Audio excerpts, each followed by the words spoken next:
ॐ अज्ञानतिमिरन्धस्य ज्ञानाञ्जनशलाकया चक्षुरुन्मिलितं येन तस्मै श्रीगुरुवे नमः। श्रीचैतन्यमनोभीष्टं स्थापितं येन भूतले स्वयं रूपः कदा मह्यं ददाति स्वपदान्तिकं।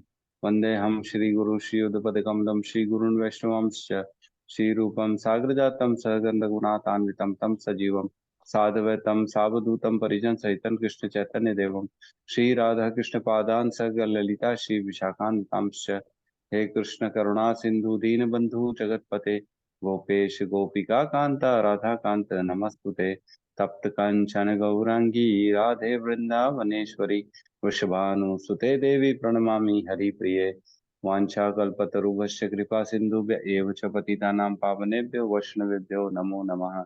नमो विष्णुपादाय कृष्णपृष्ठाय भूतले श्रीमते भक्तिवेदांत स्वामी इति नामिने नमस्ते सरस्वते देवे गौरवाणी प्रचारिणे निर्विशेष शून्यवादी पाश्चात्य देश तारिणे। जय श्री कृष्ण चैतन्य प्रभु नित्यानंद श्री अद्वैत गदाधर श्रीवासादि गौर भक्त वृंद।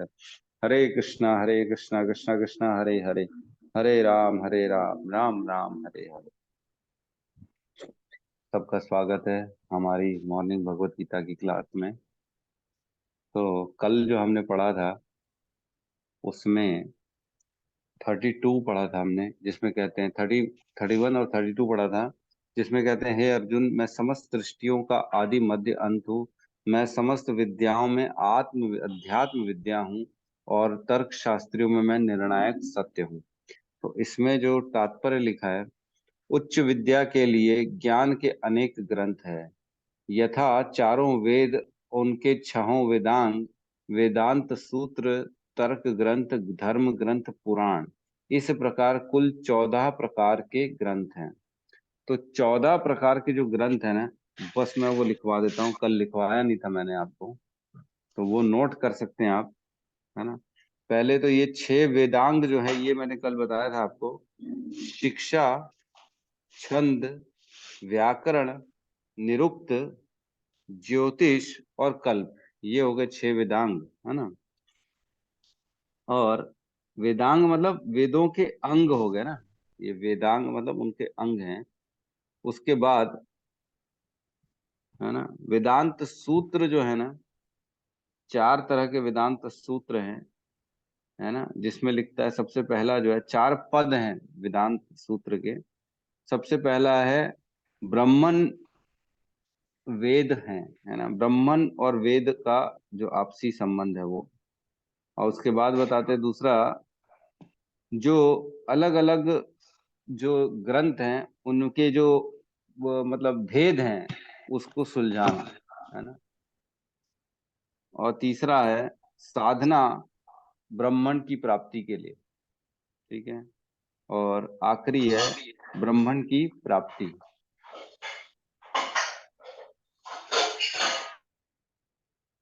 ब्राह्मण की प्राप्ति, ये 4 हो गए वेदांत सूत्र के पद, ठीक है।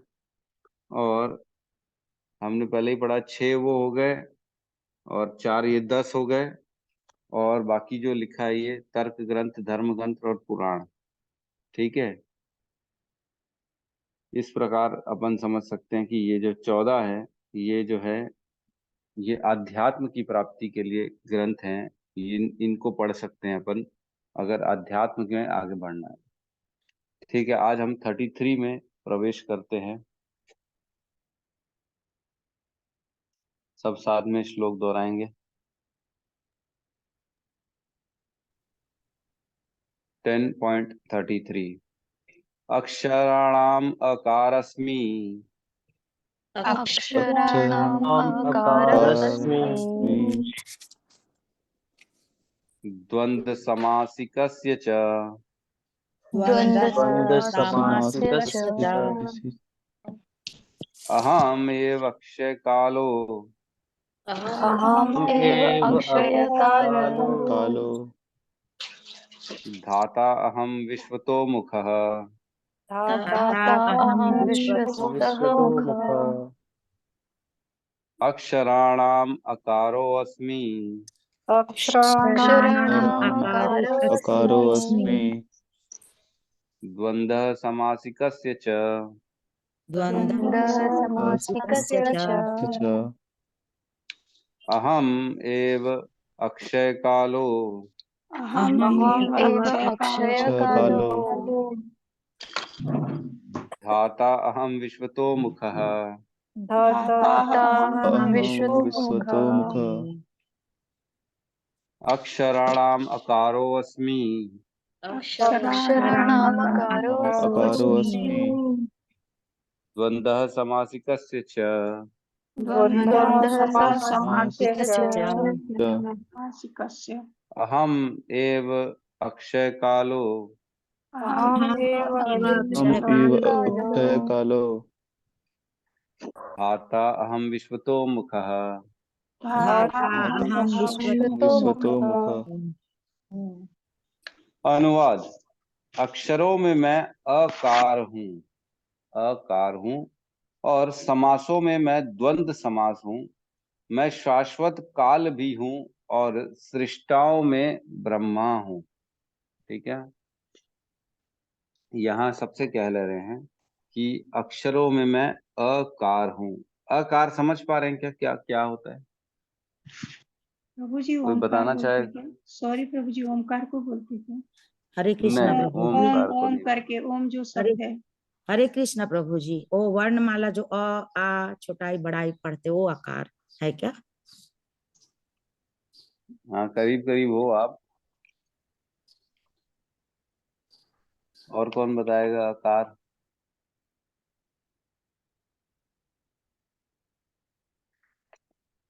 कोई बताएगा?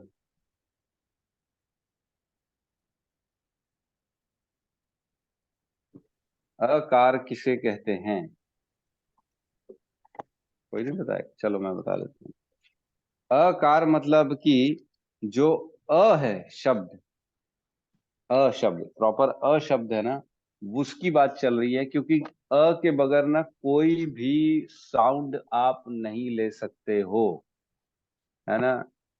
आप कोई भी वर्ड उठा लो, क, ब, ल, र, सब में लगा हुआ है ना। आप कोई भी साउंड उठा लो, आप जिसका भी एक सेंटेंस बोल लो, किसी का भी नाम बोल लो, आप के बिना उसको नहीं बोल सकते। वो साउंड इनकम्प्लीट हो जाएगा अगर आप नहीं लगाओगे उसमें, तो है ना। आप कुछ भी उठा के बोल लो, कृष्णा आ गया, है ना। राधा आ गया। और शिव, शिव में भी आ गया। जबकि लिखते भी नहीं है, शिव, व में आ जाता है। सब में जुड़ता है। बगैर के आप कुछ बोल ही नहीं सकते हो। है कोई है ऐसा लेटर जो बगैर के बोला जाता हो? किसी को ऐसा समझ में आ रहा है? नहीं है प्रभु जी, और सब में आता है। सब में आता ही है। वही कल हम भी सोच रहे थे, लेकिन कुछ समझ में नहीं आया ऐसा कि जिसमें ना आए। सब में आ जाता है। हर वर्ड में, हर हर सेंटेंस में आपको आएगा ही आएगा। मैक्सिमम ऐसा तो बहुत ही रेयर ही होगा वर्ड जिसमें नहीं आता है। तो इतनी इम्पोर्टेंस है की। सिर्फ की बात चल रही है ना। आ ई उ ऊ सब में आ जाता है। क ब र ल म श व और द और क्या क्या गया, सब में आ जाता है। तो इस प्रकार जो होता है ना, इतना इम्पोर्टेंट है शब्द, इतना इम्पोर्टेंट लेटर है कि वो हर कहीं आता है और उसके बिना बाकी सारी चीजें इनकम्प्लीट होती है। तो इस प्रकार भगवान बताते हैं कि मैं लेटर्स में अकार हूँ। जो है ना, मेरे बिना मेरे को मान के चलो, और इस प्रकार मैं जहां जहां जुड़ता हूँ सब जगह कंप्लीट होती है। तो तात्पर्य में पढ़ते हैं, तात्पर्य में क्या लिखा है। तात्पर्य भाई शील प्रभुपाद की जय। अकार अर्थात संस्कृत अक्षरमाला का प्रथम अक्षर वैदिक साहित्य का शुभारंभ है। अकार के बिना कोई स्वर उच्चारित नहीं हो सकता, इसलिए यह आदि स्वर है। संस्कृत में कई तक, अच्छा ये अब समास में आ गया। तो इस प्रकार हम समझ सके जो होता है ना, इतना इंपॉर्टेंट है। के बिना कुछ भी नहीं बोला जा सकता। तो पहला पहला जो हमारा ना, हम देखते हैं वेदांत सूत्र जो है ना, अथतो ब्रह्म जिज्ञासा, राइट। अथतो ब्रह्म जिज्ञासा, उसमें भी से ही स्टार्ट हो रहा है। सबसे पहला सूत्र है अथतो ब्रह्म जिज्ञासा, मतलब ब्रह्म की जिज्ञासा करो। कौन हो तुम, क्यों आए हो, क्या तुम्हारा उद्देश्य है इस संसार में आने का? क्या खाली पैसा खाना, पैसा कमाना, श्रम करना और अपने परिजनों को प्रेम देना लेना, क्या यही उद्देश्य है क्या इस जीवन का? अथ तो ब्रह्म जिज्ञासा, ब्रह्म की जिज्ञासा करो। जिसने तुमको शरीर दिया है, जिसने ये जीवन दिया है, उसकी जिज्ञासा करो कि क्यों दिया है जीवन, ये पता करो। ये हमारा कर्तव्य है पता करना। कल भी कुछ लोगों से चर्चा हो रही थी, तो लोग इतने उलझे हुए हैं अपने सुख दुख में, मान अपमान में, यश अपयश में, कि वो उनको मतलब ही नहीं है कि जीवन का उद्देश्य क्या है ना। वो कहते हैं कि अरे यार, इतना समय किसके पास है जो बैठ के सोचे, इतना समय कहाँ है जो हम जो है ये करें वो करें, ये सब चीजों के लिए समय नहीं है उनके पास। सुबह सुबह उठो बोलते हैं तो नहीं नहीं उठ पाएंगे भैया, हमारे पास टाइम नहीं है। जिम जाते हैं, ये करते हैं वो करते हैं, तो पूरा समय तो तुम निकाल दिए, पूरा जीवन ही निकाल दिए। ऐसे ही तो जीवन निकल जाएगा। इतने इतने दिन निकल गए, इतनी उम्र निकल गई, 30 साल 40 साल 45 50 साल के हो गए, अभी तक जो है ना ये नहीं समझ पाए कि जीवन का उद्देश्य क्या है। तो आगे क्या समझेंगे जीवन किस लिए मिला है? क्या खाली अपनों के लिए, परायों के लिए जीने के नाम जीवन है? प्रश्न ये होना चाहिए, जीना और मरना तो सबको है, इसमें कोई दोमत नहीं है, जीना मरना सबको है। लेकिन प्रश्न ये होना चाहिए कि जीना और मरना किसके लिए है? ये प्रश्न होना चाहिए, है ना। बहुत इंपॉर्टेंट प्रश्न है, सबको पूछना चाहिए। सब जिएंगे, सब मरेंगे, लेकिन किसके लिए जीना है, किसके लिए मरना है, ये एक कंसेप्ट है, इसको हमारे को समझना चाहिए। तो भगवान कह रहे हैं यहाँ पे, मैं अक्षरों में अकार हूं, अथ तो ब्रह्म जिज्ञासा। ठीक है। आगे कहते हैं समासों में मैं द्वंद्व समास हूं, है ना। तो इसका द्वंद्व समास का मतलब क्या है, तो मैं एक बार तात्पर्य पढ़ लूं। संस्कृत में कई तरह के समासिक शब्द होते हैं, जिनमें से राम कृष्ण जैसे दोहरे शब्द द्वंद्व कहलाते हैं। इस समास में राम तथा कृष्ण अपने उसी रूप में है, अतः यह समास द्वंद्व कहलाता है। तो किसी को समझ में आ रहा है समास क्या होता है, द्वंद्व समास क्या होता है? हाँ प्रभु जी, इसमें दो दो आते हैं, जैसे राम सीता, राम लक्ष्मण, बलराम विष्णु। ये द्वंद्व समास हो गया, है ना। ठीक है, चलो मैं ही बताता हूँ। समास का अर्थ ये होता है जब दो शब्द जुड़ के एक शब्द बनता है, उसको समास कहते हैं, है ना।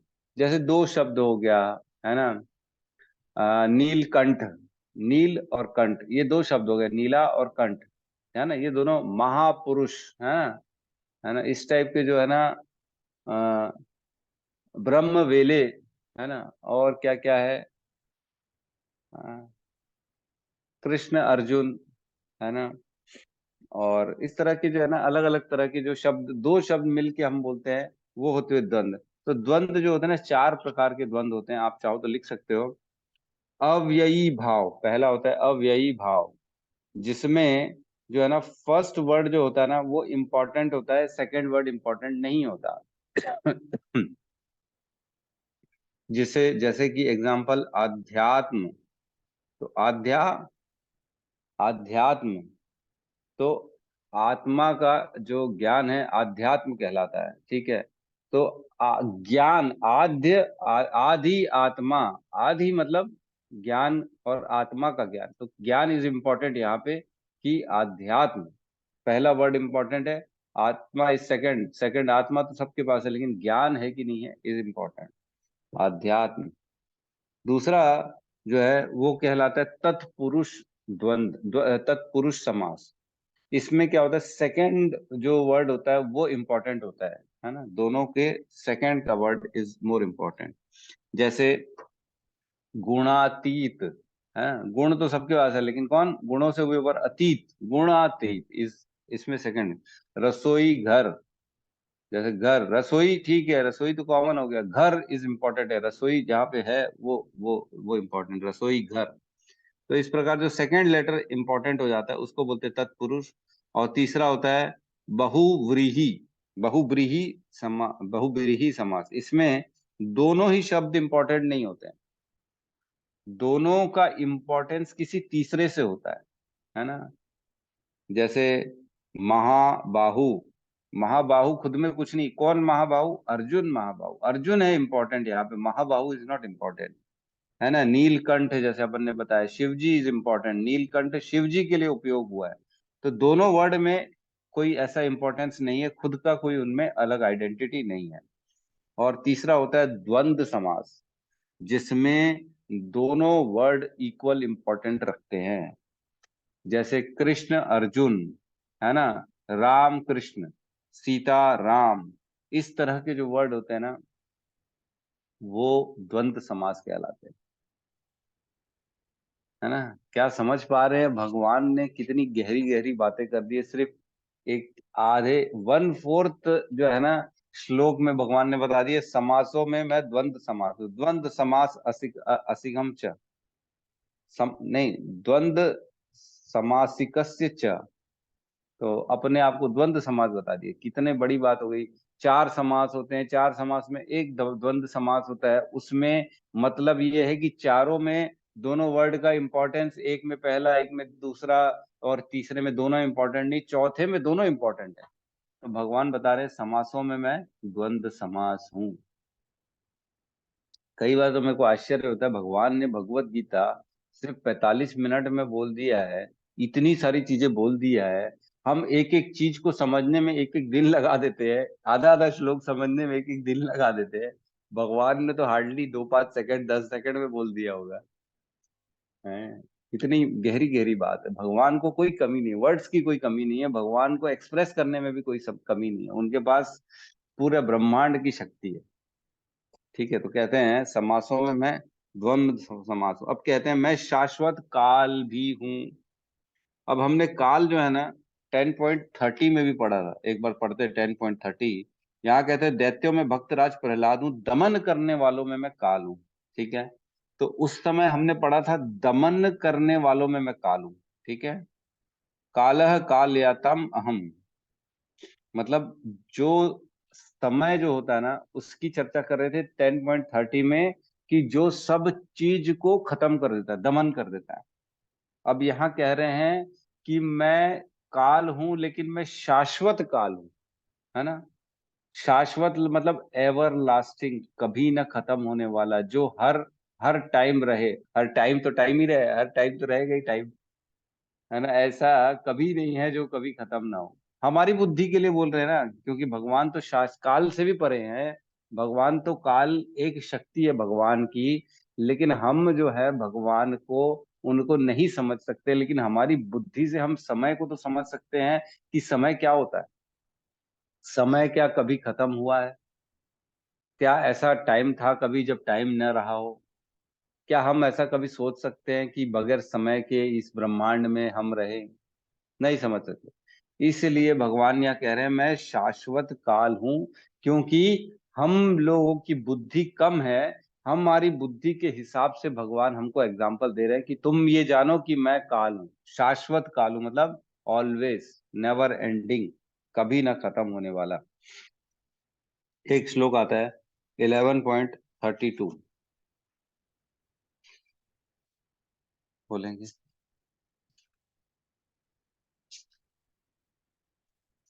11.32, पेज नंबर 414। इसमें कहते हैं भगवान ने कहा समस्त जगतों को विनष्ट करने वाला काल मैं हूँ, और मैं यहाँ समस्त लोगों का विनाश करने के लिए आया हूँ। तुम्हारे पांडवों के सिवा दोनों पक्ष के सारे योद्धा मारे जाएंगे। तो देखो भगवान ने पहले बता दिया कि मैं ही काल हूँ, मैं ही विनाश करता हूँ सबका, और सारे लोग जो है ना, जो मर रहा है जी रहा है, सब मेरे कारण ही हो रहा है। कोई भी ऐसा नहीं है जो मुझसे परे है, मेरी शक्ति से परे है। काल शक्ति शाश्वत, मतलब एवर लास्टिंग, नेवर एंडिंग, वो उसका एग्जाम्पल दे रहे काल के साथ अपने आप। पहले यमराज भी बताया भगवान ने।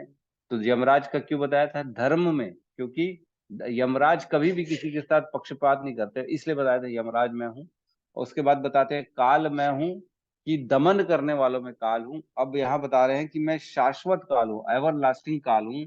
और अगले श्लोक में फिर बताएंगे मैं मृत्यु हूँ।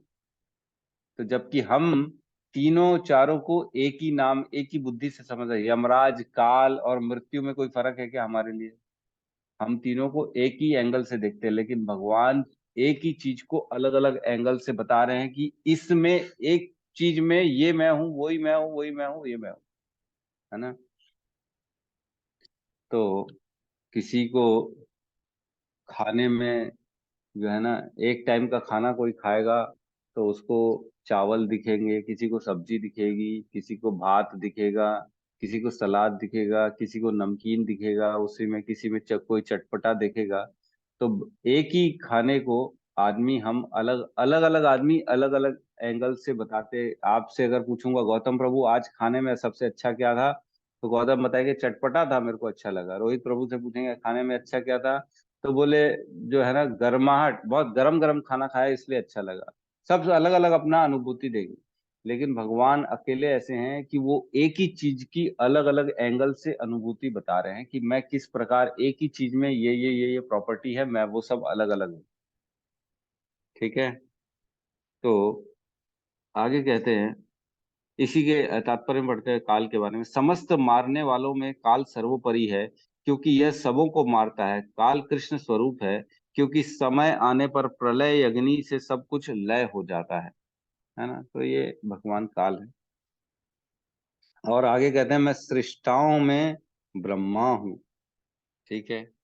तो ब्रह्मा जी ने पूरा पृथ्वी, पूरी प्रकृति का संरचना किया है। उन्होंने सृष्टा, हमने इसको कौन से में, टू सेकंड सेकंड में पढ़ा ना, सेकंड कैंटो में, जब नारद जी पूछते हैं ब्रह्मा जी से कि आपकी ही कारण लगता है हमारे को, जो है ना, आप ही सब सबसे परी हैं, आपसे ऊपर भी कोई है क्या, आपको कौन शक्ति देता है।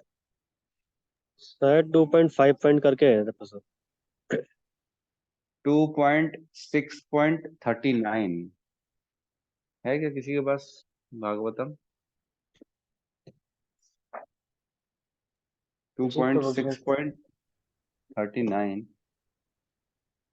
खोल सकते हैं क्या कोई? जी प्रभु जी, एक मिनट।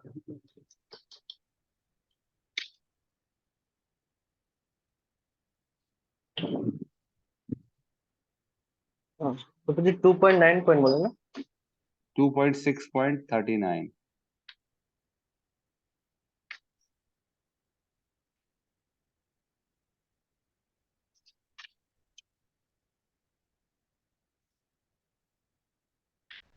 जी प्रभु जी, खोल गया। क्या लिखा है बताओ जरा, क्या पढ़ना है? जी अनुवाद पढ़ो जरा। जी। वे परम आदि भगवान श्री कृष्ण प्रथम अवतार महाविष्णु के रूप में अपना विस्तार करके इस व्यक्त जगत की सृष्टि करते हैं, किंतु वे अजन्मा रहते हैं, फिर भी सृजन नहीं होता, और भौतिक पदार्थ तथा अभिव्यक्ति भी वही है। वे कुछ काल तक उनका पालन करते हैं और फिर उन्हें अपने में समाहित कर लेते हैं। तो भगवान ही हैं जो सबकी, जो है ना, समाहित अपने में कर लेते हैं। हम देखें जैसे ब्रह्मा, जो सृष्टि है उसका उत्सर्जन भगवान से होता है, उसका पालन भगवान से होता है, और उसका विनष्ट जो भगवान करते हैं, तीनों अलग अलग रूपों में करते हैं। ब्रह्मा के रूप में उसको वो बनाते हैं, और विष्णु के रूप में पालते हैं, और शिव जी के रूप में उनको खत्म कर देते हैं। और श्लोक है एक 10.14.9 से लेके 13 तक, ये रखे हो क्या सामने? जी प्रभु जी, 10 कैंटो ना। हाँ, 10, 14, 9, 10, 11, 12, 13।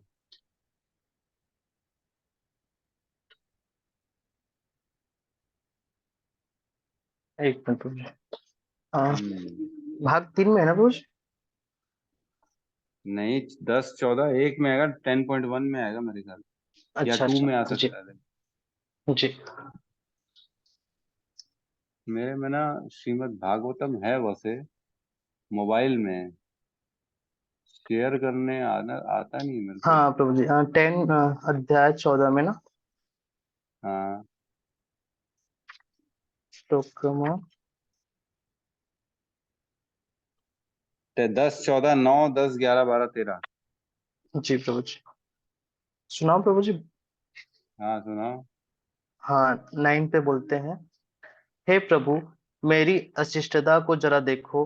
आपकी शक्ति की परीक्षा करने के लिए मैंने अपनी मायामयी शक्ति से आपको आच्छादित करने का प्रयत्न किया, जबकि आप असीम तथा आदि परमात्मा हैं, जो पतियों को भी मोहित करने वाला है। आपके सामने भला मैं क्या हूँ? विशाल अग्नि की उपस्थिति में मैं तो छोटी सी चिंगारी की तरह हूँ। फिर 10 श्लोक में बोलते हैं, एतदेव, हे अच्युत भगवान, कृपया मेरे अपराधों को क्षमा कर दे। मैं रजोगुण से उत्पन्न हुआ हूँ और स्वयं को आपसे पृथक स्वतंत्र नियंता मानने के कारण मैं नीरा मूर्ख हूँ। अज्ञान के अंधकार से मेरी आंखें अंधी हो चुकी है, जिसके कारण मैं अपने आप को ब्रह्मांड का अजन्मा सृष्टा समझ रहा हूँ। किंतु मुझे आप अपना सेवक माने और अपनी दया का पात्र बना ले। अब देखो ये वाला श्लोक अगर पढ़ो तो ब्रह्मा जी क्या कर रहे हैं कि मैं नितांत मूर्ख हूँ। सोचो, ब्रह्मा जी बोल रहे हैं किसको? भगवान को बोल रहे हैं कि मैं मूर्ख हूँ, जो मैं अपने आप को आपसे अलग समझ बैठा। मतलब जब ब्रह्मा जी कृष्ण से अलग नहीं है, है ना, ब्रह्मा जी के भी अंदर परमात्मा के रूप में वो बैठे हुए हैं, हम सब के अंदर बैठे हुए हैं, तो हम सब कैसे समझ सकते हैं कि हम भगवान के से अलग हैं? नहीं, बिल्कुल नहीं। भगवान से ब्रह्मा जी कह रहे मैं मूर्ख हूँ, जो मैं ये सोच बैठा कि मैं यहाँ का सृष्टा हूँ, करने वाला मैं हूँ। ब्रह्मा जी जब बोल रहे हैं तो हमारी क्या औकात, हम कितने नीचे, हम कितने नगण्य हैं। हम उनके सामने तो एक पानी की बूंद भी नहीं, वो सागर है, हम बूंद हैं, ऐसा भी नहीं। आगे पढ़िए प्रभु जी। 11 श्लोक, कहा मैं हाँ। अपने हाथ के साथ बलिशत्रुओं के बराबर एक क्षुद्र प्राणी, जो भौतिक प्रकृति, समग्र भौतिक शक्ति, मिथ्या अहंकार, आकाश, वायु, जल तथा पृथ्वी से बने घड़े जैसे ब्रह्मांड से घिरा हुआ हूँ। और कहा आपकी महिमा, आपके शरीर के रोमकूपों से होकर असंख्य ब्रह्मांड उसी प्रकार आ जा रहे हैं, जिस तरह खिड़की की जाली के छेदों से धूल कण कण आते जाते रहते हैं। अरे बाप रे, अब सोचो, पहले बताए थे ब्रह्मांड कितने, अटलांटिक सागर में जितने बुलबुले हैं उतने ब्रह्मांड हैं। अब बता रहे हैं जैसे खिड़की की जाली से अनेक कण निकलते रहते, आते रहते हमारे इस कमरे में या कहीं पे भी जहां बैठे हुए हैं, वैसे ही भगवान के रोम कूपों से ब्रह्मांड निकल रहे, इतने सारे ब्रह्मांड हैं। एक खिड़की से कितने निकलते होंगे जो है कण, छोटे छोटे, कोई सोच सकता है? जो दिखते भी नहीं हमारे को। खिड़की की जाली से जब सूर्य की रोशनी आती है ना, एक रूम में अपन जब देखेंगे तो सूर्य की रोशनी में ना छोटे छोटे कण दिखते हैं, देखते हैं हम खिड़की से, छोटे छोटे कण दिखते हैं। वैसे ही ब्रह्मांड निकले जा रहे भगवान के रूम कूपों से, इतने ब्रह्मांड जितने खिड़की से कण निकल रहे हैं उतने ब्रह्मांड है। भगवान की शक्ति देखो। और हम उस एक ब्रह्मांड में, एक लोक में, एक छोटे से देश में, एक छोटे से गांव में रहते हैं, एक घर में रहते हैं। सोचो। आगे पढ़िए प्रभु जी। जी प्रभु जी, 12वां श्लोक, हे प्रभु हम्म। अद्दोक्षज, क्या आप कोई माता अपने गर्भ के भीतर स्थित शिशु द्वारा लात मारे जाने को अपराध समझती है? क्या आपके अधर के बाहर वास्तव में ऐसे किसी वस्तु का अस्तित्व है, जिसे दार्शनिक जन वास्तविक या अवास्तविक की उपाधि प्रदान कर सके? ठीक है, नेक्स्ट श्लोक पढ़िए। हे प्रभु, ऐसा कहा जाता है कि जब प्रलय के समय तीनों लोग जलमग्न हो जाता है, तो आपके अंश नारायण जल में लेट जाते हैं। उनकी नाभि से धीरे धीरे एक कमल का फूल निकलता है और उस फूल से ब्रह्मा जी का जन्म होता है। अवश्य ही वे वचन झूठे नहीं हैं, तो क्या आप मैं आपसे उत्पन्न नहीं हूँ? तो देखो, उनका खुद का रियलाइजेशन है कि मैं अपनी पैदाइश कौन बताएगा? अपना आप कैसे जन्म लिए हो ये तो कोई नहीं बता सकता। आप तो बता नहीं सकते, ये आपके माता पिता बता सकते हैं कि आपने कैसे जन्म लिया। तो वैसे ही वो भगवान से पूछ रहे हैं कि मेरे को जो समझ में आया है कि मैं एक कमल का नाभि निकला, आपकी नाभि से कमल का फूल उगा, उसमें मेरा उत्पन्न हुआ, क्या ये सही नहीं है? ब्रह्मा जी पूछ रहे भगवान से कि मेरी उत्पत्ति ऐसे ऐसे हुई है, क्या ये सही है कि नहीं है? आप ही बताएंगे, जो माता पिता है वही बताएंगे पुत्र को कि आप कैसे उत्पन्न हुए। तो इस प्रकार भगवान जो है ना वो सर्वोपरि हैं। और ब्रह्मा के भी, ब्रह्मा है एक प्रकार से सृष्टाओं में। ठीक है। तो इस प्रकार ये चार चीजें भगवान कह रहे हैं कि ये मैं हूं। ठीक है, नेक्स्ट श्लोक में अपन प्रवेश करते हैं। ठीक है, 10.34 क्या कहते हैं, साथ में दोहराएंगे। मृत्यु सर्वश्च हरम सर्व हरश्च अहम मृत्यु मृत्यु सर्वहरश्च अहम् उद्भवश्च भविष्यताम् उद्भवः च उद्भवश्च भविष्यताम् भविष्यताम् कीर्ति श्रीवाक च नारीणाम् कीर्तिः श्रीवाक् च नारिणाम् स्मृति मेधा धृति क्षमा स्मृतिः मेधा मेधा क्षमा धृता मृत्यु सर्वहरश्च अहम् मृत्यु मृत्युः सर्वहरश्च अहम् उद्भवश्च भविष्यताम् उद्भवश्च भविष्यताम् भविष्यताम् कीर्ति श्रीवाकश्च नारीणाम् कीर्तिवाकश्च नारीणाम् स्मृति मेधा धृति क्षमा स्मृति मेधा धृति क्षमा समा मृत्यु सर्वहरश्च अहम् मृत्यु स्वहरश्च सर्वहरश्च उद्भवश्च भविष्यताम् उद्भवः च भविष्यताम् कीर्ति श्रीवाकश्च नारीणाम् कीर्तिश्रीवाकश्च नारीणाम् नारीणाम् स्मृति मेधा धृति क्षमा स्मृति मेधा धृति क्षमा अनुवाद। मैं सर्वभक्षी मृत्यु हूँ और मैं ही आगे होने वालों को उत्पन्न करने वाला हूँ। स्त्रियों में मैं कीर्ति श्री वाक स्मृति मेधा धृति तथा क्षमा हूँ।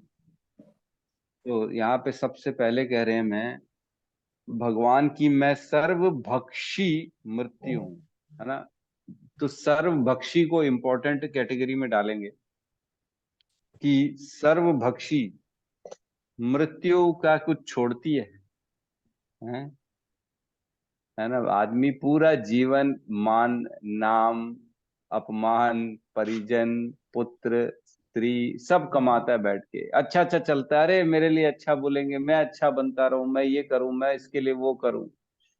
तो एक दिन तो सब कट जाएगा, सब छूट जाएगा। भगवान की जो है ना, बोलते हैं लाठी में ऐसी आवाज है, सुनाई नहीं देती लेकिन असर दिखाई देती है ना। ऐसा आएगा एक बार भगवान का हथौड़ा, भगवान की जो है ना क्या तलवार ऐसा काटेंगे भगवान, सब संबंध कट जाएंगे सब। एक दिन आपका नाम खत्म हो जाएगा, आप खत्म हो जाओगे, आपकी स्मृति खत्म हो जाएगी, एक दिन आपके अपने सब खत्म हो जाएंगे। क्या ऐसा जो है ना किसी को लगता है कि मैं मृत्यु के बाद भी किसी से कांटेक्ट कर सकता हूँ? क्या ऐसा कभी किसी ने देखा है कि अरे इसको तो अपना सब कुछ मालूम है, इसने तो वापस जन्म हुआ इसका, और इसने फिर पुराने जो है ना जो जो इसके मान जो भी रिश्तेदार थे, पैसा था और डिग्रियां थी, जो जो इसने कमाया था, वो सब इसको वापस मिल गया दोबारा जन्म के बाद? ऐसा कभी नहीं हो सकता, कभी नहीं हो सकता, किसी जीव के साथ नहीं हो सकता, किसी समय में नहीं हो सकता, कभी किसी लोक में नहीं हो सकता, कभी किसी ब्रह्मांड में नहीं हो सकता। क्योंकि भगवान यहाँ कह रहे हैं कि सर्वभक्षी हूँ। क्योंकि भगवान कह रहे हैं कि मैं सर्वभक्षी हूँ। भक्षी मतलब मैं वो चीज हूँ जो पूर्ण तरह से खत्म कर देती हूँ, है ना। खत्म करने वालों में मृत्यु, मृत्यु कभी किसी को नहीं छोड़ती है। मृत्यु सब किसी के पास आती है। मृत्यु आती है तो सब कुछ लेके जाती है, कुछ छोड़ के नहीं जाती है। उनकी स्मृति तक खत्म हो जाती है ना। तो एक श्लोक आता है, एक जो है ना बहुत अच्छा, हम हर पल पल मर रहे हैं, मालूम है ना। आज जो हमारा बचपन का शरीर था वो नहीं है ना। तो कहाँ गया वो? मर चुका है बचपन का शरीर। जवानी का शरीर आया है, जवानी का शरीर भी मर जाएगा। तो हर पल पल जैसे जैसे समय आगे बढ़ रहा है, हमारी कुछ न कुछ कहीं ना कहीं मृत्यु हो रही है, फिर जन्म हो रहा है, मृत्यु हो रही, जन्म हो रहा है, जन्म हो रहा है, मृत्यु हो रही है। तो जन्म से लेके मृत्यु के बीच में कितनी सारी मृत्युएं हो गई हमारी। जो बचपन का शरीर था वो मृत्यु हो चुका है, वो आज नहीं है, लेकिन याद है आपको, है ना, याद है मैं बचपन में ऐसा था वैसा था, खेलता था कूदता था, है ना। बुढ़ापे में पहुंचते हैं तो बोले अरे पहले तो मैं याद कर लेता था, स्कूल में टॉप आता था, अब तो मेरी याददाश्त कमजोर हो गई है। मतलब उसकी जो पहले वाली बुद्धि थी उसका खत्म हो चुकी है वो पुरानी बुद्धि, अभी नई बुद्धि मिली है जो कि बहुत वीक है, बहुत जीर्ण शीर्ण हो गई है उसकी बुद्धि। तो हर पल पल हमारी मृत्यु हो रही है, लेकिन जो मृत्यु है उसमें और ये पल पल मृत्यु में एक ही डिफरेंस है। क्या डिफरेंस है? क्या डिफरेंस है? हरे कृष्णा प्रभु जी, हमेशा के लिए अंत हो जाता है, जी, हमेशा के लिए अंत हो जाता है। हमेशा के लिए अंत हो जाता है, तो वो हमेशा के लिए तो बच्चे वाला शरीर भी अंत हो चुका है, वो मिलने वाला थोड़ी है आपको। हाँ सही है। बच्चे वाला जो शरीर था, बचपन वाला शरीर, वो दोबारा नहीं मिलेगा, उसका भी अंत हो चुका है, हमेशा के लिए हो चुका है, वो जी दोबारा जी नहीं मिलेगा। जी। तो ऐसी क्या चीज है जो मृत्यु में और जो हमारी रोज की मृत्यु हो रही है उसमें फर्क है? शरीर तो वही रहता है ना प्रभु जी। शरीर कहाँ वो रहता है, आपके पास वही शरीर है। शरीर तो वही है ना प्रभु जी। अब अभी जो है बस मतलब आत्मा, आत्मा तो शरीर में रहता ही है ना। और जो हमें जो एक देखो, टाइम मृत्यु, तो शरीर शरीर छूट जाता है। शरीर तो छूट जाता है मृत्यु में, वो ठीक है, लेकिन जो शरीर अभी चल रहा है आपका, बचपन से आपको यही शरीर मिला है क्या? जब पैदा हुए थे यही शरीर मिला था? मतलब आकार आकार जो है कम ज्यादा होता है, वो अलग है, बाकी तो हाँ, शरीर लगभग। नहीं, आकार कम ज्यादा नहीं होता, आपका वो शरीर छूटता है और आपको नया शरीर मिलता है। इतना प्रोसेस इतना माइन्यूटली धीरे धीरे होता है कि हमको पता नहीं पड़ता। हम रहते हुए, जैसे पिक्चर नहीं होती है, पिक्चर में शुरू से लेके आखिरी तक बैठोगे ना, तो हर हर सीन में ऐसा लगता है आपकी कुछ नई अनुभूतियां होती जा रही, नई अनुभूतियां हो रही जा रही, ठीक है। वैसे ही हम इस शरीर के अंदर बैठे हैं, पिक्चर चल रही है हमारे सामने शरीर की, छोटा बड़ा जवानी, फिर शादी ब्याह, फिर बूढ़ा, ऐसा ये होते जा रहा है। तो इतने ज्यादा हम इससे चेतना जुड़ी हुई है कि हमको लगता है कि ये हमारा जो शुरू से है वही है, लेकिन वो खत्म हो चुका है, वो छूटते जा रहा है आपको। जैसे रेत निकलती है हाथ से तो धीरे धीरे कण कण निकलती है, लेकिन आदमी को मुट्ठी पकड़ा रहता है, वैसे ही हमारा एक एक शरीर निकलते जा रहा है, निकलते जा रहा है, निकलते जा रहा है। नया शरीर आ रहा है, निकल रहा है, शरीर आ रहा है, निकल रहा है। अंदर ही अंदर जो है ना, साइंस बोलता है हर समय आपके टिश्यूज नए बनते जाते हैं शरीर के अंदर, मालूम है ना। नए नए सेल्स बनते हैं, नए नए टिश्यूज बनते हैं। अगर कोई मेडिकल का होगा, जैसे सोनाली माता जी बता पाएंगी, डॉक्टर हैं यहाँ पे, आ जाइए ना बर्थडे कल। आज नहीं आएंगे, कल लगता है ज्यादा परेशान हो गई होंगी। ठीक है। तो जो है हमारे रोज नए नए, बोलते हैं ना, ब्लड सेल्स भी जो है ना, हर 60 दिन में, 60 या 90 दिन में ब्लड सेल्स खत्म हो जाते हैं, उनकी लाइफ होती है 90 दिन या 60 दिन की, उसके बाद ब्लड खत्म हो जाता है। अमृत प्रभु भी बता सकते हैं, क्यों अमृत प्रभु?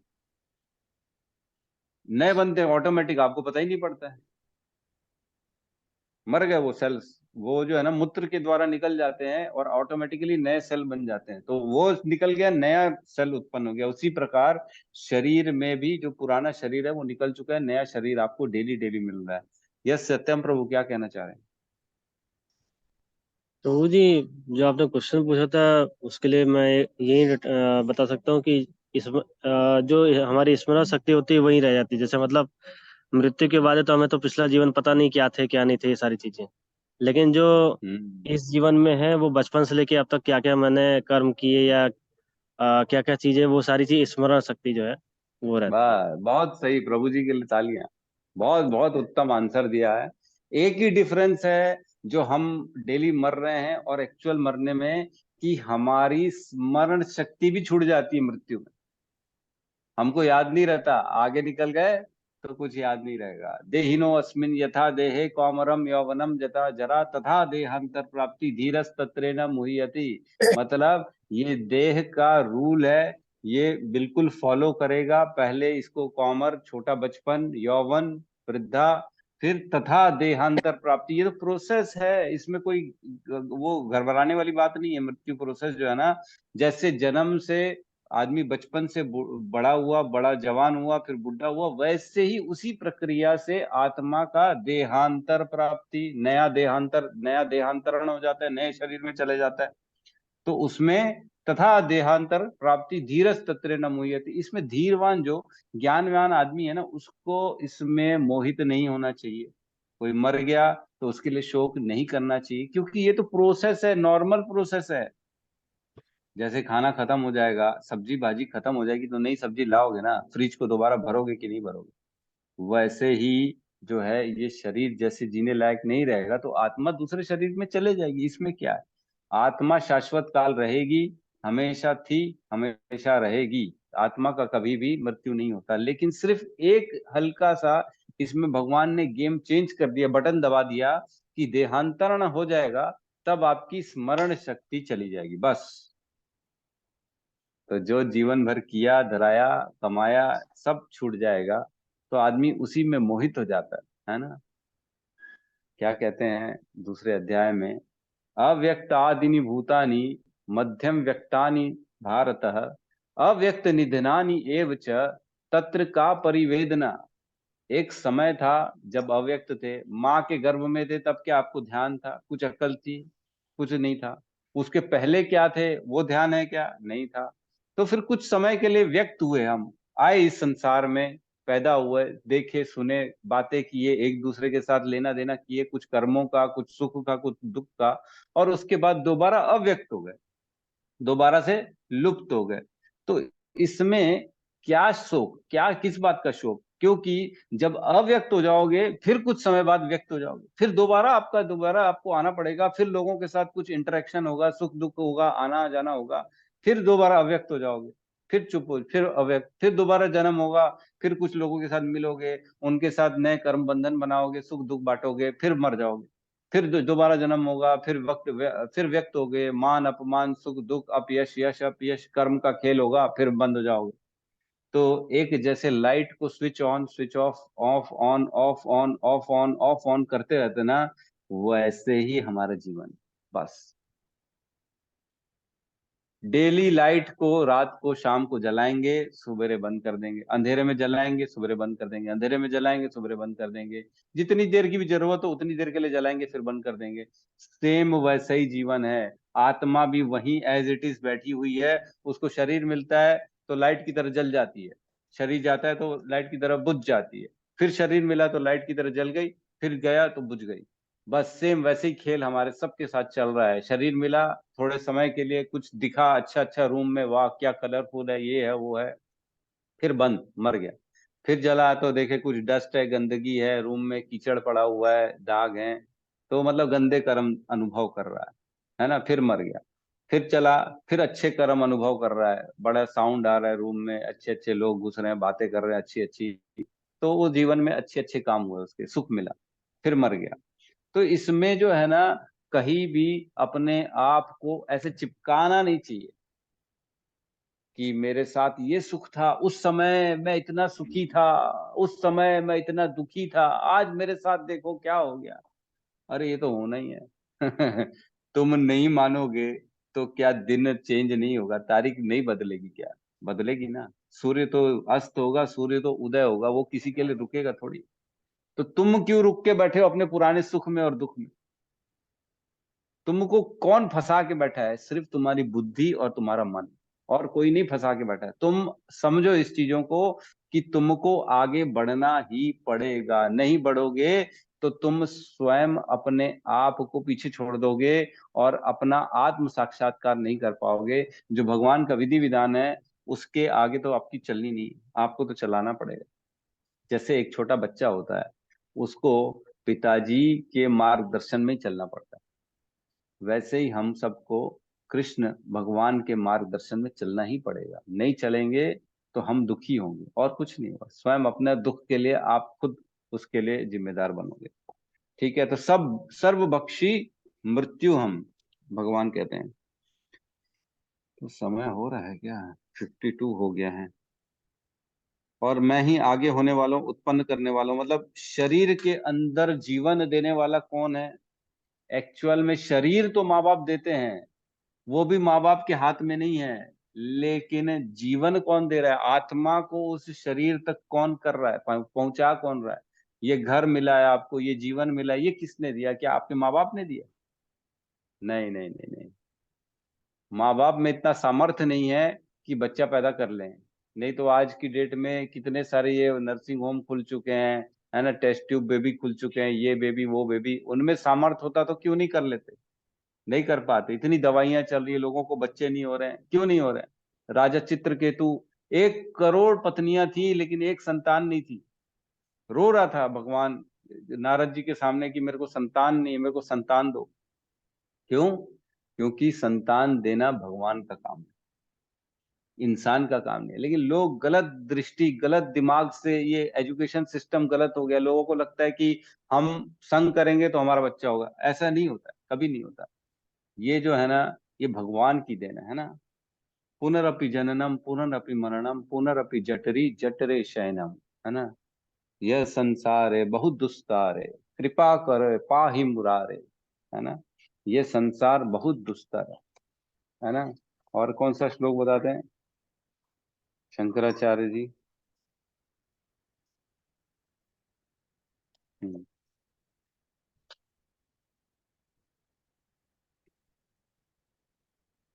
बालस्तावत् क्रीडासक्ता तरुणास्तावत् तरुणीसक्ता वृद्धास्तावत् चिंतासक्ता परे ब्रह्माणी को अपि न सकता, है ना।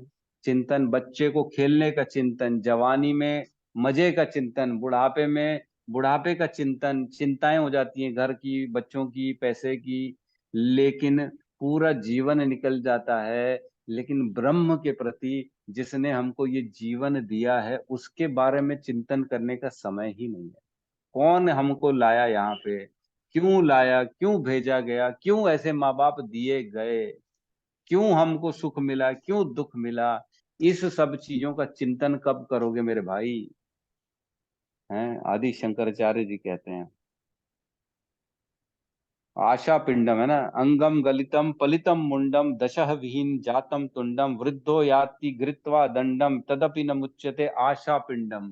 मतलब जो है ना, अंगम गलित, गल गए, बुढ़ा हो गया, अंग गल गए हैं, दांत टूट गए हैं, सर गंजा हो गया है, और हाथ में डंडा भी पकड़ लिया है, लेकिन उसके बाद भी क्या विचार है? तदपि न मुच्यते आशा पिंडम, तो भी आशाएं पेंडिंग ही है। आशा है सुख तो मिलेगा, इस स्थिति में भी सुख मिलेगा। तो ये है ना, आगे बढ़ना चाहिए। कहते हैं स्त्रियों में मैं कीर्ति श्री वाक स्मृति मेधा धृति तथा क्षमा हूं। तो हम ये जो है, इनके बारे में कल चर्चा कर लेंगे। क्या है ये श्री वाक, और ये जो है ना सारी कीर्ति, थोड़ा थोड़ा हल्का फुल्का, है ना। क्योंकि अ, स्मृति जैसे है वो याददाश्त करने की शक्ति है। कीर्ति मतलब यश की बात चल रही है कि किस प्रकार लोगों के अंदर जो यश आता है, किसी ने जीवन में बहुत नाम कमा लिया, है ना, नरेंद्र मोदी, है ना, डोनाल्ड ट्रंप, स्टीव जॉब्स, ये सब बड़े बड़े नाम है, सब जानते हैं, जिनका नाम सुनते हैं। क्यों यश मिला? यहाँ पे कह रहे भगवान की मैं हूं वो, कीर्ति उसकी मैं हूं ना। ये मत बोलना कि वो किया, करने वाला मैं हूं। और श्री मतलब पैसा, धन संपत्ति, मुकेश अंबानी के इतना पैसा, इतना पैसा कहाँ से? भगवान की कृपा के कारण। कह रहे हैं वाक मतलब वाणी की शक्ति, किसी की बोलने की शक्ति बड़ी अच्छी है। अमिताभ बच्चन, भाइयों और सज्जनों, आपके पेटीएम में 100 रुपए प्राप्त हुए हैं, है ना। तो ये कौन दे रहा है? वो भगवान है, ये और कोई नहीं है। हमको ये नहीं सोचना चाहिए कि ये उसकी क्वालिटी, ये प्रभु की कृपा से उसको क्वालिटी मिली है, इसलिए वो कर पा रहे हैं। स्मृति, यादाश्त, लोगों की यादाश्त बड़ी स्ट्रांग रहती है, खास तौर से माताओं की। आज से 10 साल पहले तुमने मेरे साथ ऐसा किया था, है। मैं जब आई थी, मैं जब शादी करके आई थी तो तुम्हारे साथ ये था, तुमने वो किया, तुमने परेशान कर दिया, मेरा जीवन खराब कर दिया। अरे मेरे को तो याद ही नहीं है मैंने क्या किया था। तो ये जो है ना स्मृति की शक्ति, ये भी भगवान है। वैसे भूल जाना चाहिए, सब चीज भूल जाना चाहिए, भगवान के सिवाय, अच्छी चीजों के सिवाय सब चीज भूल जाना चाहिए। क्योंकि कुछ नहीं रखा है याद करके, क्या मिलेगा याद करके, है ना। पता है ना, जैसे पानी पड़े पड़े पड़े पड़े ना सड़ना चालू होता है, उसमें मच्छर पैदा होने लगते हैं, है कि नहीं? क्यों अमृत प्रभु? बीमारियों का घर हो जाता है पड़ा रखा हुआ पानी एक जगह। वैसे ही अगर आप ये सब चीजें याद करके संजो के रखे रहोगे, बांध के अपनी गठरी में स्मृति, ये किया वो किया ये किया, तो बीमारी का घर हो, वो बीमारी निकलती जाएगी उसमें से। जैसे एक जो मशरूम होते हैं ना, मशरूम मतलब उसको ना भूसे को गीला किया जाता है, गीला हमेशा गीला पड़ा रहे, गंदे वहां पे जो है ना थोड़ा स्मेल भी आना चालू हो जाती है, उसमें फिर धीरे धीरे अंदर से फूटना चालू होता है मशरूम। वैसी है, जितना आप रखे रहोगे अपने पास गंदे पुराने विचार, उसमें से बीमारियां फूट फूट के निकलेंगी बाहर, ऐसा ऐसा ऐसा। ये बीमारी निकली, वाह, बीपी निकल गया, शुगर निकल गया, ये निकल गया, वाह, एक के बाद एक बीमारियां निकल। तो स्मृति। फिर कहते हैं मेघा। मेघा क्या होता है? मेधा जो होता है ना, मेधा मतलब इंटेलिजेंसी, बुद्धि, है ना, उसको कहते हैं मृधा। और धृति, धृति मतलब कमिटमेंट, इंटीग्रिटी, जो हम बोलते हैं ना, मैं जो बोलता हूँ वो करता हूँ। ये शक्ति कहाँ से आती है? मैंने कार्तिक मास में प्रण लिया है कि मैं सुबह उठूंगा, ब्रह्म मुहूर्त में स्नान करूंगा, मंगल आरती करूंगा, उसको पूरा कर पाने की शक्ति। लोग बोलते तो है लेकिन फिर बाद में, अरे यार छोड़ यार, रहने दे यार, अब नहीं हो पा रहा यार। ये भी शक्ति भगवान देते हैं। और क्षमा मतलब भूल जाना। चलो, क्षमा मतलब पुरानी चीजें भूल के दोबारा नॉर्मल बन जाना। सुख हो, दुख हो, स्थिति विपरीत हो, समान हो या आपके अनुकूल हो, हर स्थिति में आप समान व्यवहार करें, इसको क्षमा कहते हैं।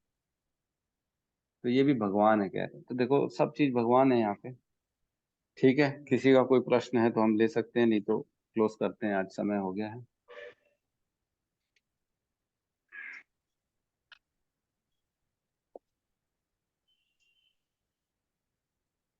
वैसे ये सब पॉइंट्स में ना थोड़ा और डिस्कशन हो सकता था, लेकिन ठीक है, चलो एक एक श्लोक में अपन इतना ज्यादा उलझे रहेंगे तो फिर आगे नहीं बढ़ पाएंगे, है ना? कृष्णा प्रभु जी, मेरे को 6 वेदांग बताए ना, मैं 4 ही लिख पाई। तो शिक्षा, छंद, व्याकरण और निरक्त निरुक्ति निरुक्ति, हाँ। और है ज्योतिष ज्योतिष और कल्प। और कल्प। जी ठीक। ये ठीक 6 वेद अंग हैं, वेदांग। धन्यवाद प्रभु जी। गौतम प्रभु कह रहे हैं आज का सेशन बहुत ही अच्छा लगा, बहुत बहुत धन्यवाद। सही में ये है बहुत ना। इंटरेस्टिंग लगा प्रभु जी। अभी वो सब व्याकरण पढ़ते थे, समास वगैरह पढ़ते थे, वो सब फिर से याद आ गया। अब देखो भगवान की वर्णन है, भगवान के बारे में जितना सुनो। अच्छा, भगवान का ज्ञान है ना, ये सब भगवान हमारे को समझाने के लिए। सोचो अर्जुन को तो 45 मिनट में समझा दिया, हमको समझाने में कितना टाइम लग रहा है, हम समझ ही नहीं पा रहे। यस, स्वपन प्रभु बताइए। हरे कृष्णा गुरुदेव, दंडवत प्रणाम। ये बेबी ट्यूब के हरे बारे में कृष्णा। बात किए तो मेरे एक तो चीज याद आया। माता गांधारी जो उस जमाना में भी बेबी ट्यूब पे से जन्म दिया था। हाँ, टेस्ट ट्यूब बेबी, सही सही कह रहे। गांधारी ने 100 पुत्रों को जन्म दिया, तो मेरे बच्चे भी बोलते हैं, अरे इतने बच्चे एक औरत कर ही नहीं सकती, बोलते हैं। एक औरत इतने बच्चे कर ही नहीं सकती। अरे तो मैं समझाया उसको, मैंने कहा भैया ऐसे थोड़ी था, वो तो मटकों में रख रख के बांध दिए थे एक गुफा में, उस मटकों से बच्चे पैदा हुए। तो बोले, "अरे पापा ऐसा होता थोड़ी है, बोले आप कुछ भी बात करते हो।" अरे नहीं मानेगे तो क्या करोगे, लेकिन है, ऐसा होता है। टेस्ट ट्यूब बेबी जैसे होते हैं वैसे ये भी बेबी होते थे पहले। और मैं तो कई बार पढ़ता हूँ, अगस्त मुनि वो वरुण देव के पुत्र हैं। वरुण देव के पुत्र कैसे हो गए? वो उनका जो है ना, वरुण देव की शरीर, मतलब अब चलो खैर गहराई में क्या बताएं सब। उनका पढ़ के थोड़ा सा मैं आश्चर्य हो गया, ऐसे कैसे पुत्र बच्चा उत्पन्न हो गया उनका। जैसे हनुमान जी का पुत्र था एक, मालूम है कि नहीं? हनुमान का मकर हनुमान, क्या नाम था उसका? मकर हनुमान था ना? मकर ध्वज, मकरंद या मकर, मकर ध्वज। मकर ध्वज। मकर ध्वज। जी। हाँ, मकर ध्वज, वो हनुमान का पुत्र था। कैसे हो गया? उनका पसीना गिरा समंदर में, हनुमान जी का, उस पसीने को एक मछली ने पी लिया, तो मछली के गर्भ से मकर ध्वज उत्पन्न हो गया, ऐसा बच्चा उत्पन्न हो गया जो हनुमान का पुत्र हो गया। सोचो, अलग ही चीज है एकदम। ठीक है, उस समय का पावर अलग था, आज के बच्चों में कोई पावर है क्या? बचपन से ही गंदी आदतों में लगे हुए हैं, उनको कुछ धृति स्मृति कुछ भी नहीं है। भूल जा रहे, खड़े नहीं हो पा रहे 1 घंटे, अगर वो लोग खड़े हो जाए तो खड़े नहीं हो पाएंगे। ये ऐसी स्थिति है बच्चों की, सब भूल जाते हैं। ठीक है, तो जितना अध्यात्म में आगे बढ़ेंगे हमको अंदर से शक्ति मिलती है। जैसे जैसे हम चैंटिंग करते हैं हमारे अंदर ये कैपेसिटी बढ़ती है, एक एक कंसंट्रेशन का लेवल बढ़ जाता है। आप एक एक चीज को एनालाइज कर सकते हो, आप अपने अंदर भी ये चीज महसूस कर रहे हो कि जो मैं पहले था और अभी हूँ, दोनों में कितना डिफरेंस है। याद करने की शक्ति, चीजों को सही गलत का देखने की दृष्टि, और अपने शरीर के अंदर की जो कैपेसिटी है, सब में कहीं ना कहीं फर्क आ जाता है, बहुत बड़ा फर्क आ जाता है ना। ये फील करते हैं आदमी जैसे जैसे आध्यात्म में आगे बढ़ते हैं। चेतना हमारी जो है ना, हमारे अंदर से शुद्ध करती जाती है और हमारे शरीर की कैपेसिटी को बढ़ाती जाती बढ़ाती जाती बढ़ाती जाती। ठीक है, तो यहाँ पे क्लोज करते सेशन को आज का। बहुत बहुत धन्यवाद। सब मिल के हरे कृष्ण महामंत्र का जाप कर लेते हैं। हरे कृष्णा हरे कृष्णा हरे कृष्णा कृष्णा कृष्णा हरे हरे कृष्ण हरे हरे, हरे राम राम राम हरे हरे। सभी भक्त वृंद की जय। जगत गुरु शील प्रभुपाद की जय। निताई गौर प्रेमानंदे। प्रेमानंदे। हरि हरि बोल। हरि बोल। हरि हरि हरि।